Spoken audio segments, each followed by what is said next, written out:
And welcome back here to Versus Live. We are continuing our Wheel of Randomness extravaganza. That's what I'm calling it. Well, when it comes to Modern, a lot of times it's best to just pit two random decks against each other because that's kind of what you're going to play against when you enter into a Modern tournament. It's not going to be just like the top 3 or 4 decks each time, and you're not going to play against the same deck more than a handful of times in a 15-round event, let alone like at your local Friday Night Magic or Star City Game Night.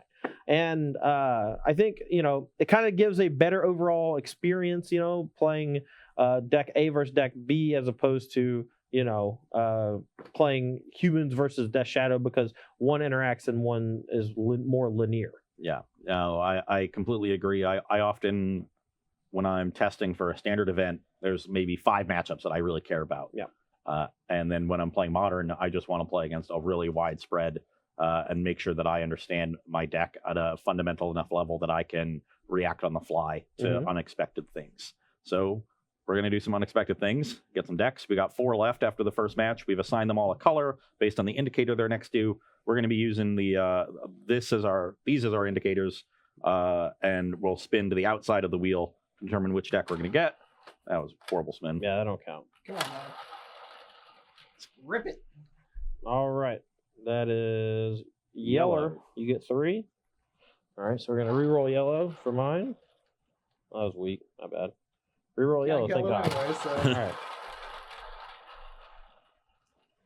What do we got? Green, probably. Yeah, green. Greener. All right, so I get deck number 4. Set the other 2 aside. And, of course, we're not doing a repeats because we want to get a lot of different looks on Versus today.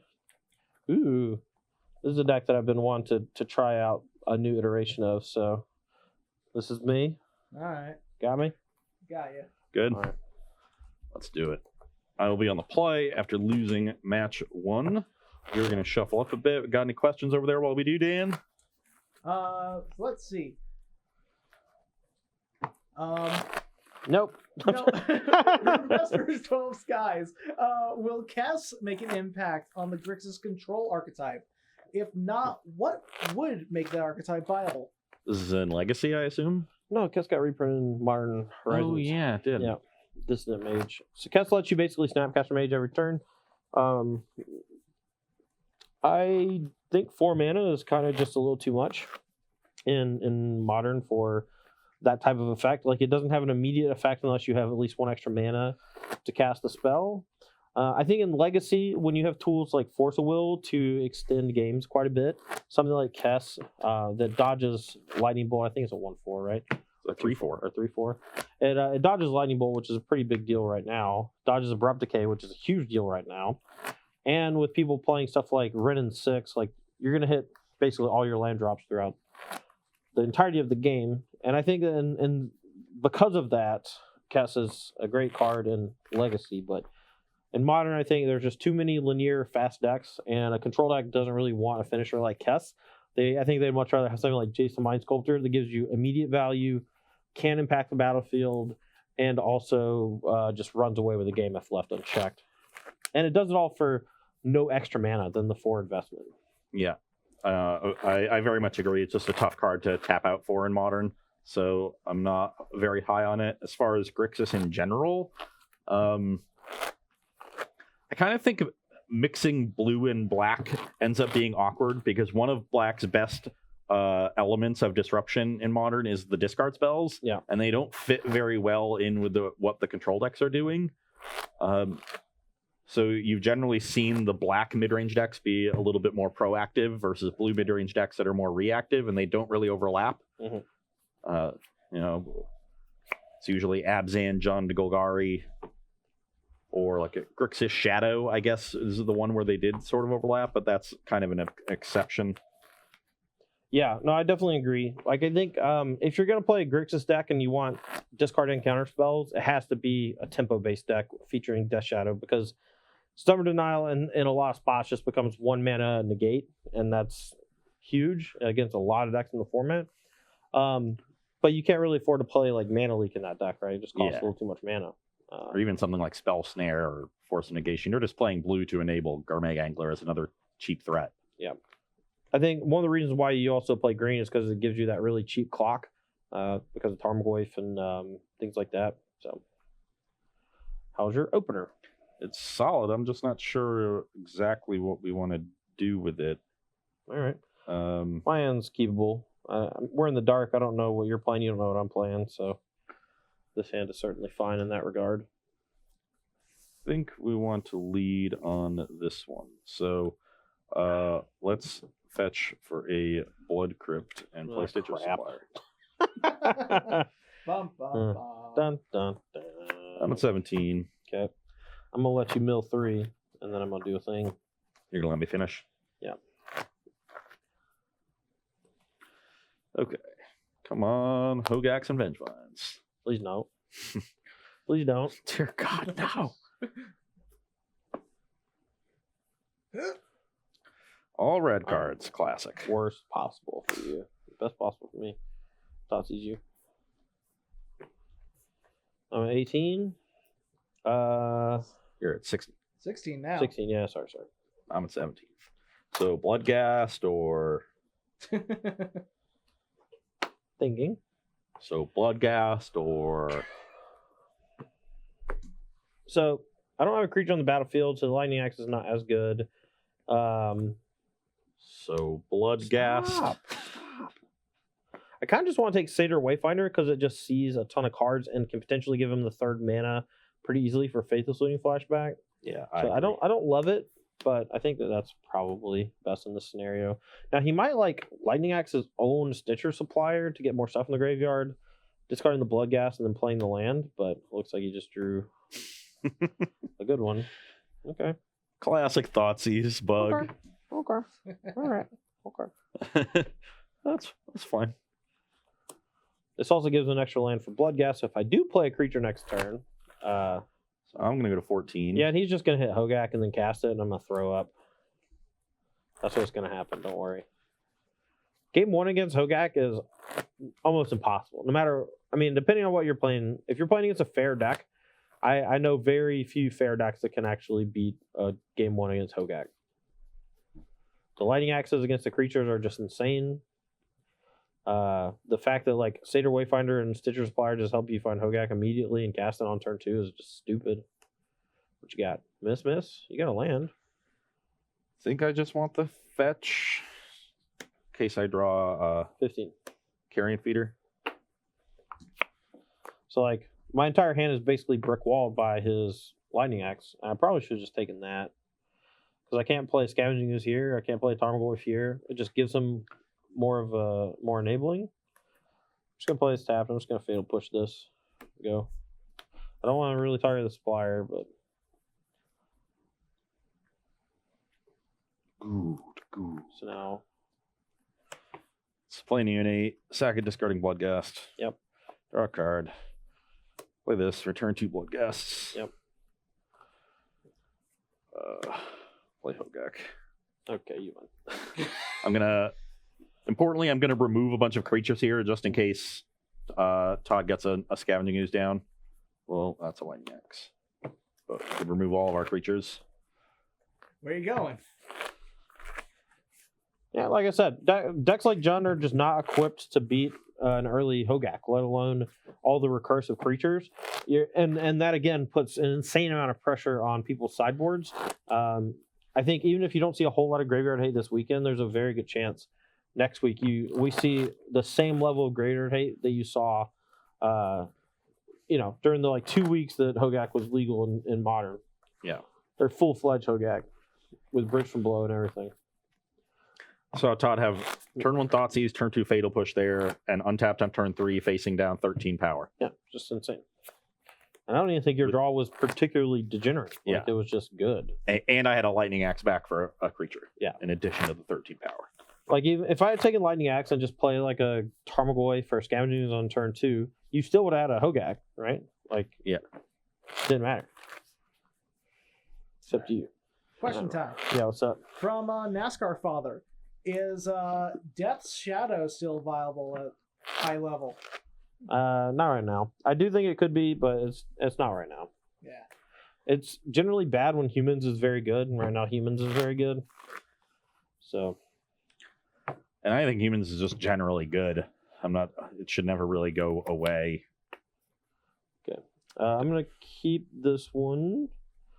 Mulliganed. So I either have to get rid of Liliana or land. I think I'm gonna get rid of a land. I hope I draw another. My hand does land. nothing. So, but it had 2 Hogaks. Nice. What's better than 1 Hogak? 0 2 Hogak. Hogaks. Yeah. Sorry. All right. From Dredge for Life. What is the room's opinion on Hedron Crab in Hogak? I've heard some talk about it. I forget who exactly. It might have been Emma Handy, just in passing when we were doing coverage together, talking about Hedron Crab. But it's come up in conversation a couple times. I think the card's probably very good. Splashing a color for a perhaps slightly worse Stitcher supplier, and I don't want to say that it is worse. It's perhaps worse, the Stitcher supplier. If left unchecked, Hedron Crab just goes bananas, and but the problem is it doesn't really convoke Hogak very well because it's not black or green. And if your opponent just like kills it, you can potentially have played a Hedron Crab for no value, which I'm not a huge fan of. It makes your mana worse. It doesn't convoke for Hogak. You're not. It's not a zombie for Gravecrawler. You're not great at enabling it. You're a low land count deck. I'm a sucker for Hedron Crab, like a lot of mill players, but this is not the place for it. Yeah. Personally thinking. Satyr Wayfinder is the ticket. This hand seems reasonable, so I'm going to keep it. Okay. It's not great. That's good. We might actually clock you this game. But boom. Yeah. All right, we got an axe. Probably taking that. We can beat everything else. Let's take the axe. Here you go. Insolent Neonate. Fetch a forest and play a Tarmogoyf. I'm at 19. That was a good draw. Tilt. Draw push. Attack for 1. 18.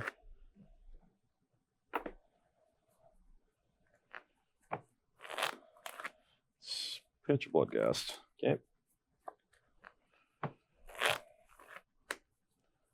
Play Carrion Feeder. Play Mire. Return Ghast. Sack it. Fetch here. Return this. Getting Overgrown Tomb, so I'm going to go to 17 and push your Goyf. It's good. You're up. So I know he has Bloodghast. I could just maybe play Liliana and minus and hope he doesn't have a land. I don't know what else I'm supposed to do. I just have a land and a thing. If I plus and discard Bloodghast and he plays a land, that's even worse, I guess. Maybe you have to send more things at Lily. But this is exactly why I added Fatal Push to the deck. Because now, you know, the wins are completely out of my sails. I could have potentially rode the Tarmogoyf to victory. Even just having Tarmogoyf plus here and a block would be pretty good, right?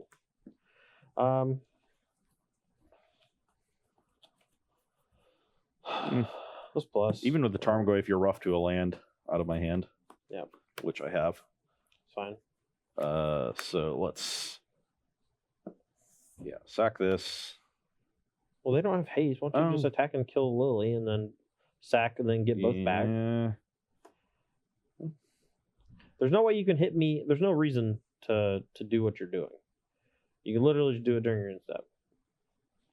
Well, I want to sack this so like I get them both back off the trigger. So attack first. Yeah, but I need to attack first because I have to send something at Lily. Yeah. So I just deal you 2. No. What? She's at 4. What? Oh, you plussed. Yeah. Oh, yeah, then that doesn't... Okay, so you attack Lily for 4. Yeah, sure. Okay. Yeah. Now you sack, put a counter, play a lane, get both back. And at this point, I don't have to do anything else because I'm out of bolt range with 2 things. So even if I sack on end step, you can go. All right, go. Sacrifice. Sack both. Yeah, that's fine. Crack fetch. Bring these back. So I'm at 16. I'll get a tapped. I guess I'll get a tapped Overgrown Tomb in case I do a Vengevine. Yeah, fetching up the second green is occasionally good because when you get to situations like this, you just want to be able to cast the Vengevines. Yep. Fortunately, Todd did not have a removal spell for this Carrion Feeder. Though, even if you did, the Bloodghast would be working you pretty good. Yeah, I mean I probably would have just minused on the first Bloodghast instead of plussing, but there's not really a spot I had to kill the Carrion Feeder and also be able to protect Lily from the Bloodghast. So Attack for 9. at 9. Even 9. Sack both Bloodghasts and then return them. So Okay, let's go and trophy the feeder. that's pretty good. I just have the one basic, don't I? Yeah, Is there... or I think I actually added a second swamp because I'm not a doofus. Your turn. So he has a swamp in hand. You're at 9. I am. Brick next turn, that'll turn off that fetch land. Yeah, I'm just gonna hold it. I guess I don't really know what I could. I guess I don't have a double green. I'll play it. Whatever. Here we go. Okay. I'm at 5. Attack you to 1. I'm at 1. Yeah, You're there up. it is. Vindron coming in clutch. Ooh, we might have a shot here. Hold on. I draw 2, but I'm at 1, so this is turned off. So I think I'm still dead no matter what. If I'd drawn that last turn, I might have had a chance. Okay, let's do lands. Okay. Well, We saw how bad it was pre-board, but after sideboard, we're going to have a lot more stuff for Ross to handle. We're going to get that together. We're going to take a 2-minute break. We're going to come back. We'll play post-sideboard and see if Ross can beat some Ley Lines of the Void. All right, we're back here for sideboarding, and from my side of things, we're going to bring in 4 copies of Ley Line of the Void, one of the best hate cards you can have for these Hogak decks. 1 copy of Ashok Dreamrender as a way to have repeatable graveyard hate. It also luckily shuts off your opponent's fetch lands, which in the case of Bloodghast is also pretty nice. 1 copy of Anger of the Gods to sweep up all those graveyard-related creatures, as long as he doesn't have Carrion Feeder on the battlefield. 1 copy of Plague Engineer, which we can name Zombie to kill all the Grave Crawlers permanently, or we can name Vampire to kill the Bloodghast permanently, and then force them to have a removal spell to actually get those things back online. And then 1 Damnation because it just kind of cleans up everything with Line of the Void on the battlefield. It's not something that I want normally, but it's kind of like a 4-mana Anger of the Gods combo or whatever. It's not great. We're going to be cutting Ley Line of the Veil. As you saw in that game, it was just absolutely embarrassing. Then we're going to be cutting a mishmash of discard and removal because neither is particularly good. But when you have Ley Line of the Void, sometimes the removal is good, sometimes the discard's good. We just want to make sure we have like a okay amount of both. Yeah, sometimes it's really nice to have turn 0 Ley Line into discard spell, take your answer. Right. But also, if your Ley Line sticks, I'm going to turn into some mediocre aggro deck, and you're going to need some removal. On my side, when we played this deck on Tuesday, we had a lot of Nature's Claims on the sideboard, and they did not work out very well, even though we were paired against Urza on ostensibly an artifact deck. This list only has the 1 claim and is instead relying pretty heavily on Assassin's Trophy to deal with a wide range of things. I think I like that in this matchup because sometimes killing Ooze and Tarmogoyf and other big creatures is important, but it can also handle Ley Line. It is vulnerable to discard spells from a turn 0 Ley Line, even if I'm on the play, because it costs 2 mana. But this is our answer, and then we got another removal spell to help us, deal with those aforementioned creatures. I am cutting Golgari Thug. I think this is the most linear card in the deck, by which I mean the card that is most dependent on having your engine up and running to be good. And when in the post-board games, your opponent's going to be trying to cut off your engine, so you should cut the cards that get really bad when your engine is cut off. And then Instantly Neonate, I think, is the worst enabler, so we'll trim down on those. Yeah, I think if you want to go full-fledged on making sure that you don't get hosed by something, you could actually maybe cut 1 Hogak in that spot as well. Drawing a second copy is usually irrelevant, and the first can get stuck on your hand if your opponent has something like Rest in Peace or Ley Line of the Void. And whereas Neonate can actually help you dig for some answers, but I would cut Neonate before I would cut something like Gravecrawler, I think, because that is just one of those creatures that can just attack through your opponent's stuff no matter what they do. Yeah, especially in this matchup with all the removal out of the Jund deck. I think all your recursive creatures are very good. Right. And we have plenty of removal to deal with yours between Lightning Axe, Fatal Push, Assassin's Trophy. We're going to keep Scavenging Oozes and Goyce off the battlefield pretty easily. I want to note just how bad Scavenging Ooze is in this particular matchup, even though my opponent is on full-blown graveyard. It's just not good. I have to basically jump through hoops in order to eat any creature ever. And sometimes you just exile your whole graveyard to Hogak and it just doesn't matter. It's just silly. Sometimes you just cast Stitcher's Supplier, you mill 3, and then before I even get a chance to eat it with the Scavenging Ooze, you just cast the Hogak from your graveyard. It's just dumb. All right, we're going to be mulliganing hard for Ley Line here, unless I have just a nutty hand. So we're going to take a look at our 7. And we're going to keep. I will keep as well. All right, 2 ley lines. Go. So he's going to need 2 answers. That's the only reason I wouldn't keep this if it was a 1 ley line, I don't think, because 1 land doesn't do a whole lot.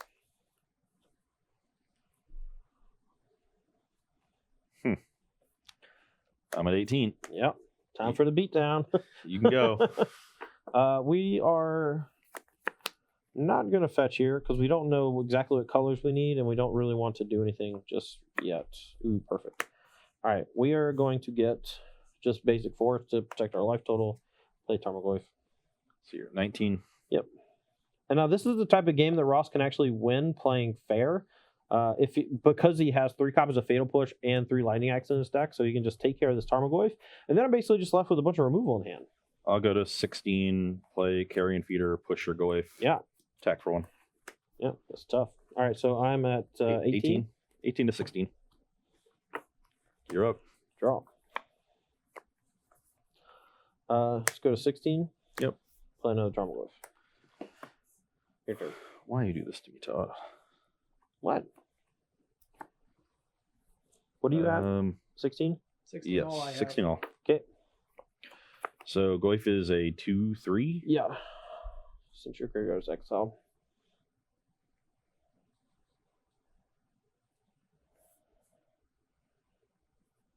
Satyr Wayfinder. Sure. I hit a land. It's good for him. Yeah, at least I hit the land. So I can attack the Carrion Feeder into the Goyf. Problem is, if Todd has a removal spell, it's gonna be bad. Bad times. Bad times at Rossmont High. So I think I'm just gonna attack for the 1. 15. Play the Marsh Flats pass. Kill the Carrion Feeder. Got him. Fine. I will cycle Baronmore. Yep. Ugh. Attack For a for 3. 3. I'm at 13. 13 to 15. Your Yep. go. Instead, crack to 12. Get a tapped Overgrown Tomb. Think I may end up cutting this card from my deck after this match or after this game. It's not too good here. I don't know if you want to look at it. Now we can see it overhead. Okay. Probably just bring back the 2 bolts that I cut.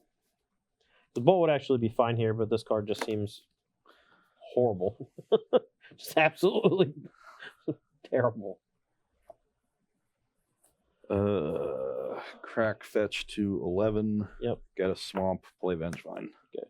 Attack for 6. I'm gonna have Trophy the Vengevine. Get you your other swamp. I'm gonna Uh, take 2 down to 13. I will get that swamp and play a Gravecrawler. Yep. You're up.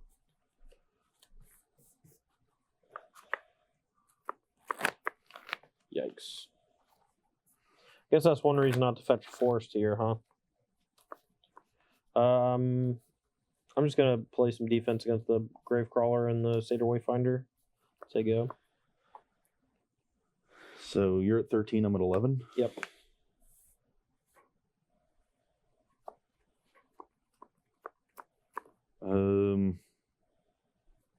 Let's 12. shoot for 1.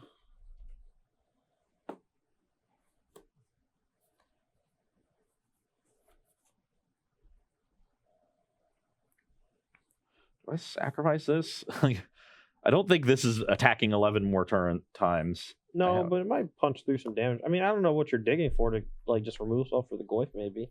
Yeah, that would be Sure. it. Come on, Neonate, I believe in you. Go the distance. I mean, what do you discard? Just like an extra land, a Yeah. Hogag or something? I should probably just. I could also draw like a Faithless Looting would be pretty good.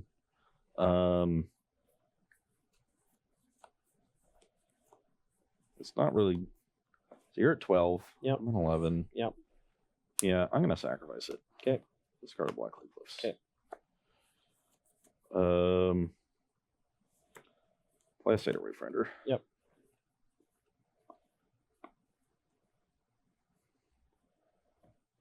You can go.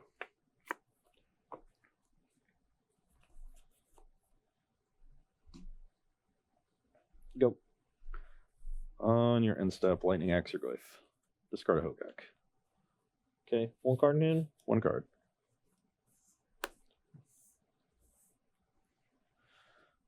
We drew Lightning Axe off the Neonate. Yeah. You discard. I'll get back Tarmogoyf. Go. I guess I knew you had the land, huh? Yeah. Should have just killed the Grave Crawler. That was Attack dumb. for a 4. At 8. You can go. Plague Engineer on Satyr. Go. That was tight. Looting. Sure.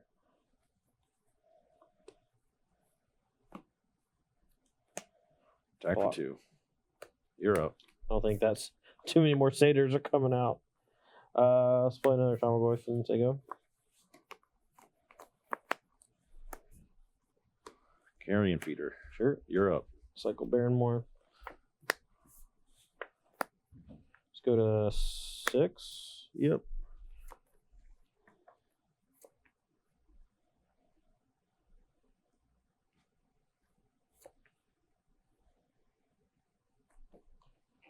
Sure.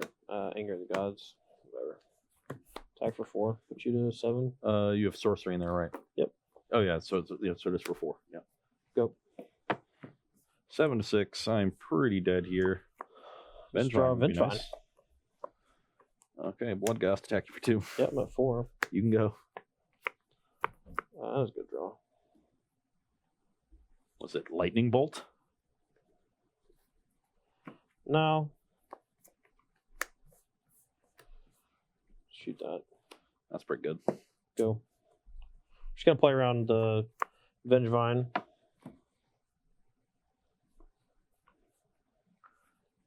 Looting. Mhm.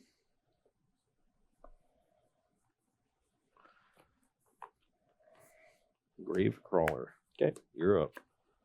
Shoot it. Season Pyromancer, discard 2 spells, get 2 Rosses, and attack for 4. I'm at 3.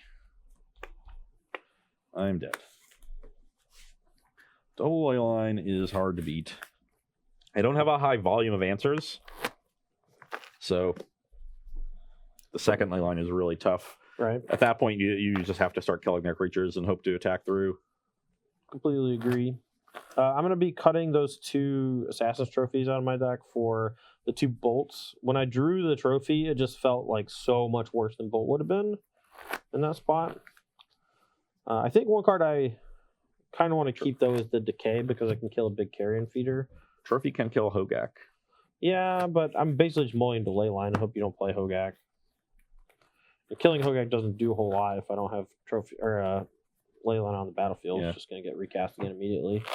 Actually, I'm going to take your advice and trim a Hogak here. Get another Neonate back in. If you also want my full advice, what you can do is check out my article on StarCityGames.com right now. I think it's going to be very common for me to pivot and just start aiming removal spells at your creatures, and at that point, Hogak. I'm not getting to 7 creatures, or if I Yeah. am, I'm winning anyway. No, I agree.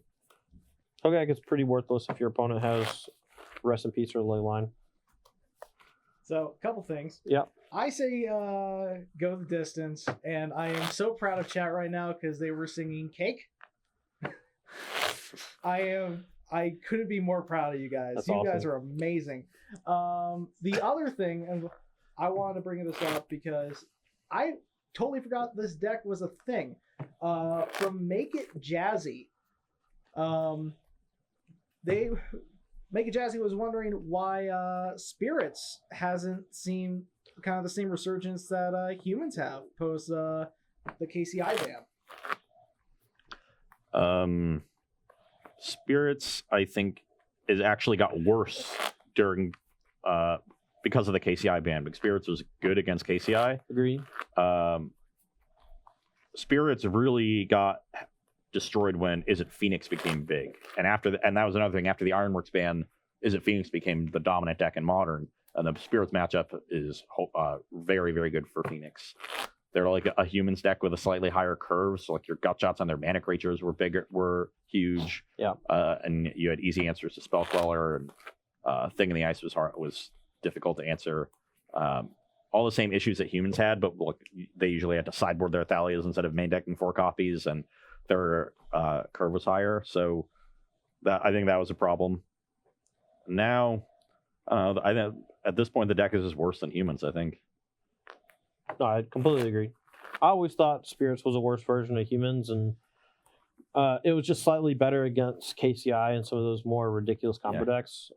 It's also advantaged in the pseudo mirror there. I would take Spirits over humans in the matchup against the two. I would not. Just saying.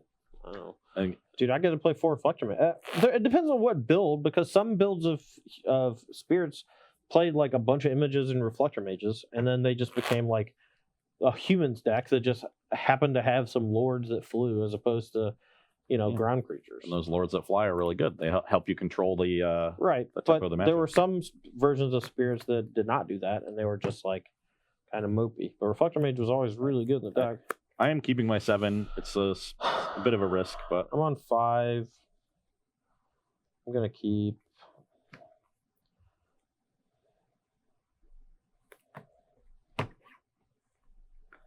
Willing to bet anything though, like Cat Light has been working furiously to try and get something. Mm. eh, You're at 17. I'm not. I will also go 17. Okay.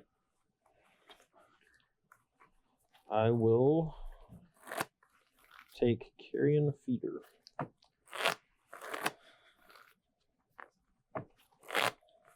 This will make it pretty hard for Ross to be able to get a Vengevine on the battlefield next turn.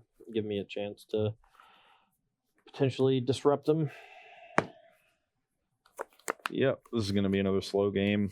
I don't know. Maybe I was supposed to mulligan this hand. Oh. I think you keep a hand like that. Like you have the Neonate and Faithless Looting. That's awkward. Attack for 1. 16. Blackleaf Cliffs. You can go.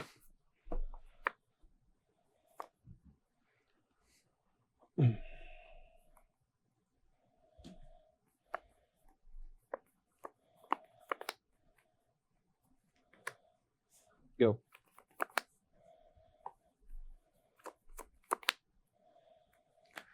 Attack for 1. 15. It's just Vengevine. Okay.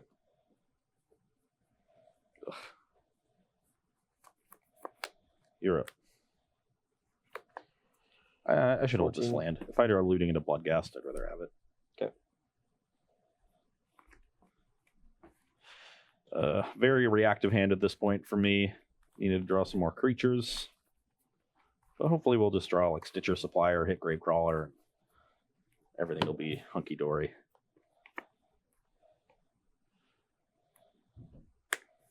Our draw can come together very quickly here. Blade Crafter, naming zombie. Go. I'll keep him off of Stitcher Supplier, Gravecrawler, Carrion Feeder as creatures that can stick and cast Hogak. He needs a fetch land to be able to kill the Plague Engineer, or he needs to burn the Assassin's Trophy on it, either one. Ooze, attack for 2.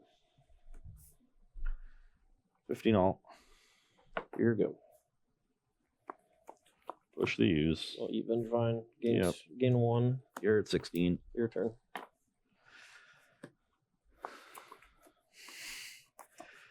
Ugh. You can go. Last game I need to draw removal, drew creatures. This game I need to draw creatures, drew removal. Cycle Baron more. Yep. Attack 2. 13. Go.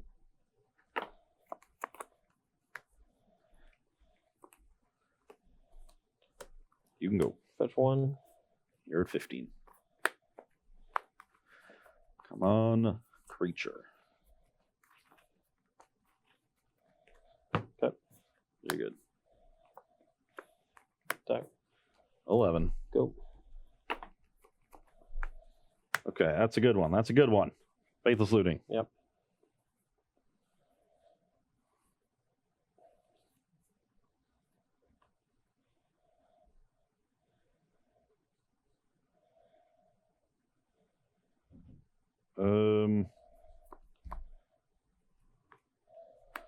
Do I want to discard this Vengevine? I kind of want to discard the Hogak and a land and then just cast the Vengevine. Yep. Yeah, I like that. So let's fetch down to 8. Okay. Wait, you're at 8? I was at 11, right? Oh, you're fetch shocking. Okay. Yeah, fetch shock. Oh, because you need a second green. Yeah, get the second Evergreen Team. Sure. Attack you to 11. So, Don't double bolt me, please. all right, I'm going to double bolt you. I'm going to attack you for 2.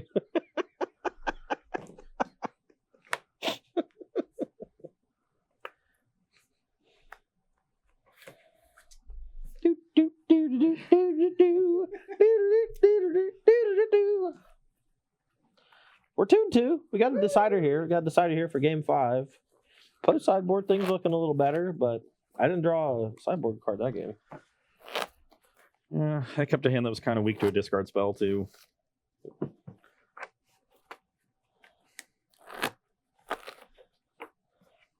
right. What you got for me, Dan A? So, I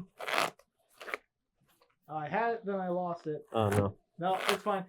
So, from Venser for Ross, how many more green cards would you like to have to access something like Force of Vigor in the sideboard? Or would it be a bit too difficult? There's only Vengevine and Wayfinder in the And deck. Hogak. And Hogak. Yeah. That's close. Canister had one. I've cut it because there were only 12. We talked about the Force of Negation out of humans, and they have 16. I think 16 can support a few. 12 can probably support one. Not gonna lie, but the problem is you exile the card, and I don't really want to exile Vengevine or Hogak in a lot of those scenarios. But maybe it's fine. Kind of want like Life from the Limbs in the deck before I do that, you know, Yeah. something like that. I kind of like one. I wouldn't play more than one, though. You definitely need it. I mean, I if you're bringing Trophy, too, That's more. true. That's true. I like the idea of potentially being like a zombie infestation Life from the Loam version of the deck. It's a little slower, but it's a little more resilient to Graveyard Hate, and you can play Force of Vigor if you want. The card's messed up against the artifact-based decks in the format.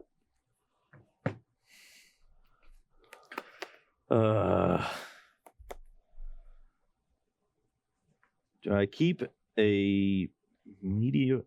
I don't think I can keep this hand. It's already mediocre and like relying on the looting to find gas. And I just don't have an answer to Leyline, so I would need looting to find both if they have a Leyline. 4 lands. Can we do a quick straw poll of my hand and see keeper mole? Well, let me bring that up. All right. All right. All right. That's Well, Todd's hand. keeper mole. Go. Keeper mole. One to keep, 2 to mole.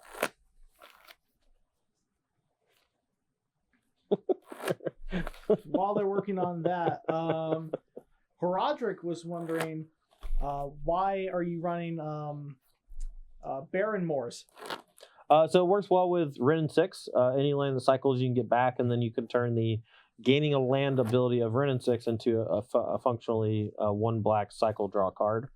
So it just gives you a little more utility with your lands. All right. By a very slight margin, 2 wins, so maul that hand. Aww. I want to keep it. It's 3 tap lands, but I have Anger and Ashiok. So if I draw 1 untapped land, oh, it was right there. No! Okay, Ah! one more. That's fine. He might have actually just like killed me on turn 3 if I kept a hand with all tap lands. If I had had like an Inquisition to cast there on early turn, I think I might have kept. Your 6 is that bad, huh? This is another hand that doesn't have an answer to Leyline, but it still has a looting, and it's pretty close to a made hand without an answer to Leyline.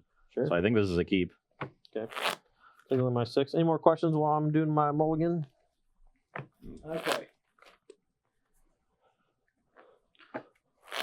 No, that was not a good question to ask. All right, let's take a look. 3 From 6. Monkey Manu, how good do you guys think Plague Engineer is right now? I think it's fine. I mean, I'm not sure how good it is. No ley lines. Okay. I mean, I don't know what I'm supposed to do. I can't mulligan to 5 every game. Yeah. If it's not in the 5, I'm not going to win. Yeah. Okay, I will go to 17 and cast my looting. And see what we draw. So I'm at 17. Probably dead. That's how it goes. Like, you know, as the deck with the graveyard stuff, like, you always put the pressure on your opponent. You're up. Ugh. Nah, I'm just dead. Go. Oh, doesn't even have the discard spell? No, my hand's... Can I just mulligan 5? This hand is just not good. I should have mulliganed 5. I was going to show you this against a discard spell. We'll Yeah. get wrecked. That's funny. I'm just going to go 5. My hand was Ashiok Tarmogoyf Damnation. If I had Anger of the Gods, I might have kept it. Oh, you drew the Nature's Claim anyway? Yeah, my keep, I put a land back and it had this as my 6. Yeah. And then my looting saw a second Gravecrawler Claim. So, Good. You're probably going to win anyway. A good but faithless looting. We got plenty of time to just play another game, I guess. I don't know. Best 7? What time? So we count that as a We win got for 50 us, or? Oh, yeah. That's a win. That's a win for Ross. That was a nice Alright. draw. We'll do best 7, though, since we got 15 minutes to kill. We're fine. These games are just super quick. All right. 7-card hand. I'm on the play. But that is often how like these linear matchups go. Like you win game 1 easily because I have no hate, and then in one of the post board games they just don't draw it, or your answer lines up against theirs, something like that, and you just steal a sideboard game. And you just win 2-1 a lot. That was a lot of my matches with Dredge. I also think that it's possible Leyline of the Void should just be Nihil Spellbombs in this sideboard, because like there's a lot of hands that are reasonably keepable, and if you just draw a Nihil Spellbomb at any point in the top like 2 or 3 draws, like you're fine. It's also a card that they're not banking on being able to beat necessarily. Like they can just kill before they start going off, but it slows them down a little bit. I'm going to keep this 7. This is a 7 that once again does not answer a ley line, but it's pretty good at winning a ley line game. So I think I get to keep it. No, you don't. All right, so we are probably just going to take the Faithless Looting, but I might take the push. Let's take the Faithless Looting. It's fine. Your turn.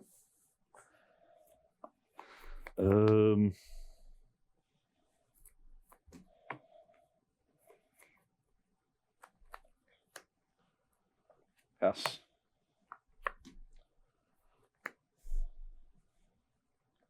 Position. Take push. Here you go.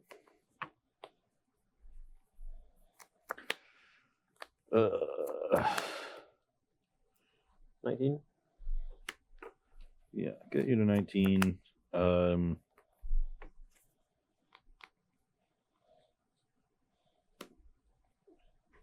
You discard Hogak, unless you just don't want to get eaten by a Scavenging Ooze. Yeah, Sure. that is what I'm trying to avoid. Mm-hmm.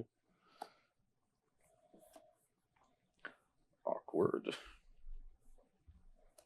You can go. All right. I'm gonna fetch So you're at this. 18. Yep. All right. Untap. Draw. Go. And step, I will crack fetch. Sorcery creature instant land 4/5. So I'm at 19. I had you at. Why did I have you at 17? Was that last game? Yeah, probably. Okay. So I'm at 19. You're at 19.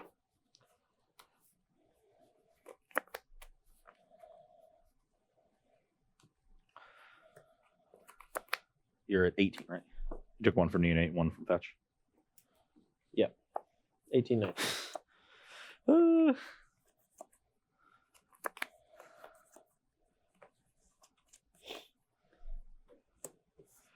Splash back this looting. Sure.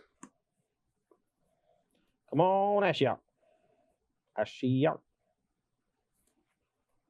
So, still sorcery. Okay.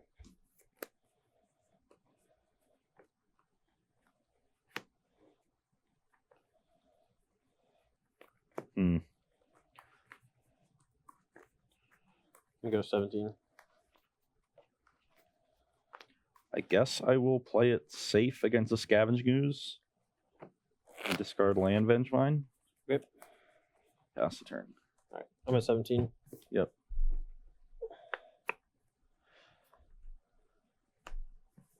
Had to use.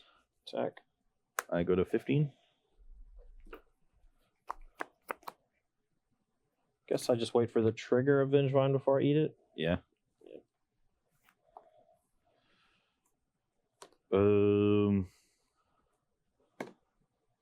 I guess I can do that instead then, and hopefully hit more things. So let's Satyr Wayfinder. Okay.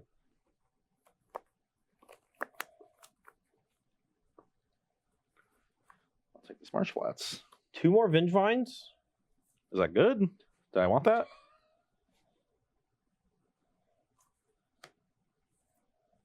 Trigger 3 Vengevines. I'll eat 1. Whatever. I'll play it out. That's so dumb. You go to 18. This deck just infuriates me. So we want to get rid of, again, our creatures. You have no instant either. Why So don't let's you just delve 2 more and attack for 8. Yeah, that's probably good. Yeah, Del 5. Play this thing. Attack you for 8.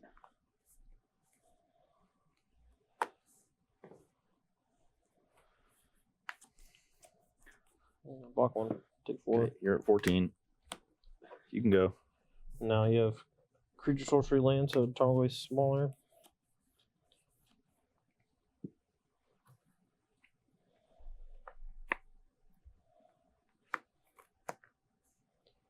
Go.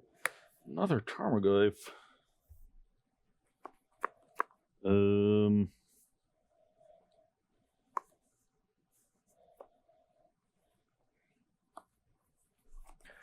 That's good. Okay, kill your creatures. Attack you for that many. 11. Yep. So you go to 3? Yep. You're up. You know the Carrion Feeder in my hand. Carrion Feeder plus Gravecrawler will return these Vengevines next turn, so Todd needs a removal spell for the Carrion Feeder and a removal spell for the Hogak.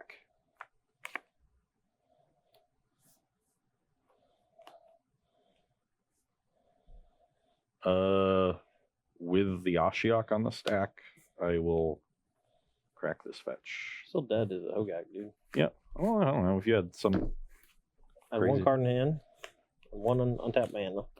Yeah, that's not going to kill Hogak. So, Satyr Wayfinder, really good. Yeah, no, it's one of the newer additions to the deck that I think gave it not only a bit more consistency of having more creatures to convoke Hogak, but fills your graveyard and helps you find more lands for Bloodghast. And as the games go along, it lets you beat the fair decks that are actually trying to interact with you in some ways.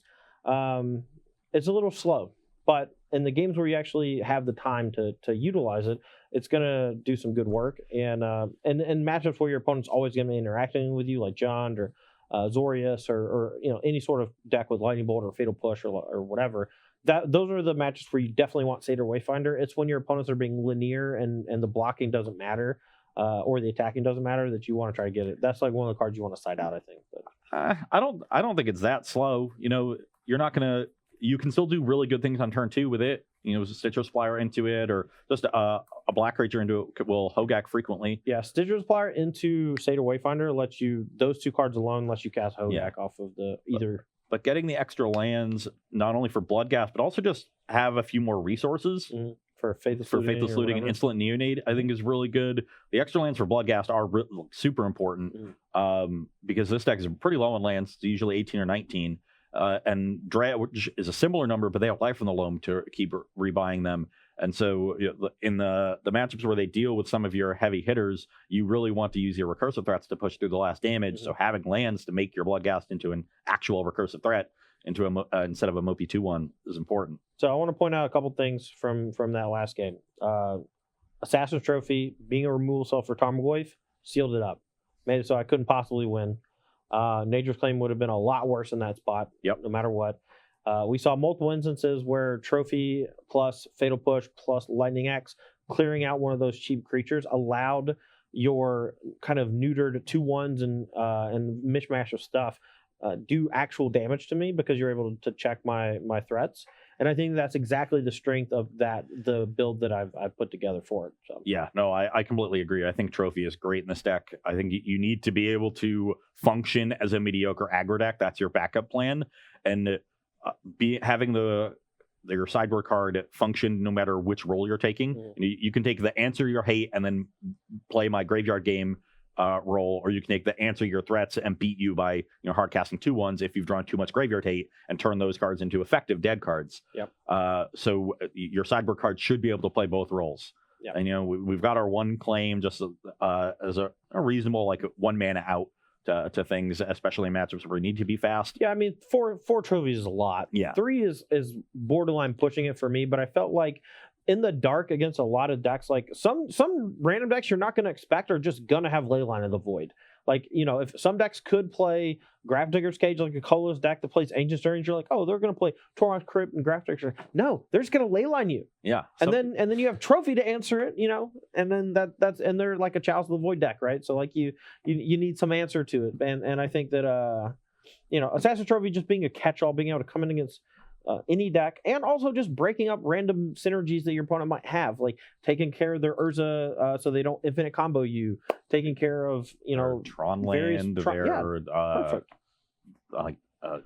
Their Ensnaring Bridge. Yeah. Matchups where that's important. Their Phyrexian Unlife. It does a lot of stuff, and that kind of flexibility is really important. Usually the land's not going to matter too much out of a deck like this where you're really trying to clear out very specific permanents. But I do agree. I think that versatility was very important, and we saw it play out in this matchup, killing Tarmogoyf. Yeah, we saw you very easily win the 2 pre-board games. There was like basically nothing I could do. I think that's going to be very common for the Hogak deck in Modern in this particular build. Game 1 is going to be super easy, and you just got to figure out the best configuration post sideboard. And I think that's going to involve Assassin Trophy most of the time because it's so flexible. And I think that's really what you need, because you're going to have time. The games are going to slow down. Both players are going to have answers back and forth to whatever each player is doing. You have Thoughtseize in the board against the combo decks. Those combined with Assassin Trophy, you don't mind playing a little bit slower game as long as your card just work. So, all right, let's take like 2 and then we'll move on. All right. From Tyler Durden, 803. When does Infect become a thing again in Modern? I think it almost became a thing with Hogak being really prevalent, but if this version of Hogak with just like a bunch of spot removal is popular, like I don't know if Infect's even good against it. That's scary. Also, the other decks we're seeing popping up are nightmare matchups for you, like Jund with Renin 6. Yep. And Izzet Phoenix is really bad. Yeah. I'm very low on Infect. I did play a little bit with a green-white variant that had Giver of Runes, and that one felt okay. I just don't think that it's good enough. Even with scale up, it's just a little too inconsistent. Like, I mean, that's kind of it's not that Infect doesn't have the tools to be good. It's literally always metagame dependent on whether or not it's actually good. And right now, I still don't think it's good. Sorry, Aaron. All right. And Tyler Durden, 803, one more before we go. Todd, why aren't you playing Unearth in Jund? I mean, there's probably like slot for 1 or 2 of them. I always thought that it would be good if you're playing like Rakdos or Grixis and you have a lot more graveyard synergy stuff. Cards like Bloodbraid Elf take away your incentives to play stuff like Unearth, because you want to be more consistent in what you're hitting off with stuff like Bloodbraid Elf. And like, if my opponent hasn't killed any of my creatures and I Bloodbraid Elf into an Unearth, it just doesn't do anything. And in that spot, I'd almost rather always hit like a Lightning Bolt or another creature. Now, with that said, I do think that Unearth plus Seasoned Pyromancer is very, very strong. Unearth plus Tracker. Unearth plus Tracker, Dreadhorde Arcanist plus Unearth. Like, there's a million ways you can build it with Unearth, and I think that most of them are viable. But I just think this version is way more like a stock Jundy deck. I was just trying out a lot of new cards with Seasoned Pyromancer and Renin 6 and stuff like that. Yeah, you'd have to build more with Unearth in mind. Right. This is not quite there. All right. Well, that's going to do it here for the second match today. We're 1-1. Handily beat me with the Hogak deck 4-2. A lot of post board games, and you just swept me almost. Or not swept me. You did really well with the Hogak deck. Yeah, Hogak deck's real good. We got 2 decks left. Yeah. And we're going to come back after a short break and finish out this last match before a weekend of Modern with Mythic Championship in Barcelona and the Open this weekend in Columbus. So Don't go anywhere.